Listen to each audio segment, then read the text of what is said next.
ದೇವಗಣ, ಮನುಷ್ಯಗಣ, ರಾಕ್ಷಸಗಣ ಅಂತ ಅಸ್ಟ್ರಾಲಜಿಕಲಿ ಹೇಳ್ತೀವಿ. ಓಕೆ. ಕೆಲವು ನಕ್ಷತ್ರ, ಈ ಕೆಲವೊಂದು ನಕ್ಷತ್ರಗಳು ಭರಣಿ ಆಗಿರ್ಬೋದು, ಅಶ್ವಿನಿ, ಇವರೆಲ್ಲ ದೇವಗಣ ಅಂತ ಅಂತೀವಿ.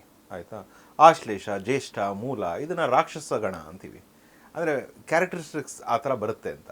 ಆಮೇಲೆ ನೀವೊಂದು ಪ್ರಶ್ನೆ ಕೇಳಿದ್ರಿ, ಎಲ್ಲರಿಗೂ ಬ್ಲ್ಯಾಕ್ ಮ್ಯಾಜಿಕ್ ಆಗ್ಬಿಡುತ್ತಾ? ಕೆಲವ್ರಿಗೆ ಆಗಲ್ಲ, ಕೆಲವ್ರಿಗೆ ಪೂಜೆ ಮಾಡ್ತಾ ಇರ್ತಾರೆ, ಅಷ್ಟು ಪವರ್ಫುಲ್ ದೇವಸ್ಥಾನದಲ್ಲಿ ನೋಡಿರ್ತೀವಿ, ಅವರೇ ಅನುಭವಿಸ್ತಾ ಇರ್ತಾರಲ್ಲ ಅಂತ.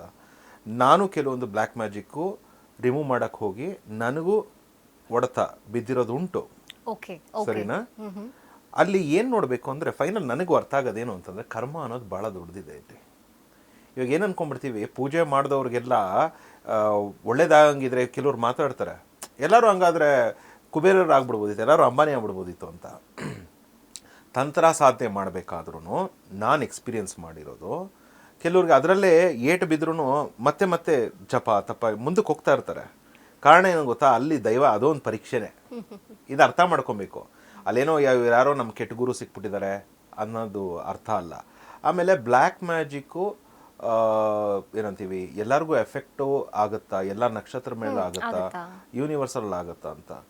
ನಾನು ಅದನ್ನೇ ಹೇಳೋದು. ಇವಾಗ ಒಂದು ಮಾತು ಹೇಳಿದ್ರಿ ನೀವು, ಹೀರೋಯಿನ್ ಹೇಳ್ತಾಳೆ ಅವನು ಶಿವಗಣ, ಅವ್ನು ಟಚ್ ಮಾಡೋದಕ್ಕೆ ಏನಂತೀವಿ ಬಹಳ ಕಷ್ಟ ಅಂತ. ಸೊ ಅದಕ್ಕೆ ಈ ಜನ್ಮದಲ್ಲಿ, ಈ ಕಲಿಯುಗದಲ್ಲಿ ಜಪ ತಪ ಉಪಾಸನೆ, ಹಿರಿಯರ ಮಾತು ಇದನ್ನೆಲ್ಲ ಗೌರವ ಕೊಡಬೇಕು ಅನ್ನೋದು ಈ ಸಿನಿಮಾ ಒಂದು ಪ್ರೇರಣೆ. ಆಯಿತಾ. ಜೊತೆಗೆ DNA ಕಮ್ಯುನಿಕೇಷನ್ ಅಂತ ಅಂತೀವಿ. ಆ ಉಗುರು, ಆ ಕೂದಲು, ಇದೆಲ್ಲ ನಮ್ಮ ಸಂಸ್ಕಾರ, ನಮ್ಮ ಕರ್ಮ ಚೆನ್ನಾಗಿತ್ತು ಅಂದರೆ, ನಾನಿವಾಗ ಬೆಳಿಗ್ಗೆಯಿಂದ ನಾನು ಚೆನ್ನಾಗಿ ಕೆಲಸ ಮಾಡಿ ರಾತ್ರಿ ಮಲಗಬೇಕಾದ್ರೆ ನಾನು ದೇವ್ರಿಗೂ ಒಂದು ಫೋಟೋ, ಒಂದು ದೀಪ ಅಂಟಿಸೋದು ಬೇಡ. ನಾನು ಹೇಳ್ತಾ ಇರೋದು, ಒಂದು ಹೂ ಕೊಡೋದು ಬೇಡ.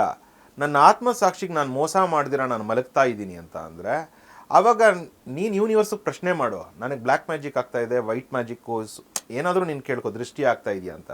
ನಿನಗೆ ದೈವ ಒಂದು ಯೂನಿವರ್ಸಲ್ ಕಾನ್ಷಿಯಸ್ನೆಸ್ಸಿಂದ ಬಂದು ಯಾರೋ ಒಂದು ವ್ಯಕ್ತಿ ಬರ್ಬೋದು, ಪ್ರಾಣಿ ಬರ್ಬೋದು, ಯಾವುದೊಂದು ಡ್ರೀಮಲ್ಲಿ ಒಂದು ಪ್ರಾಬ್ಲಮ್ ಕ್ಲಿಯರ್ ಆಗ್ಬೋದು.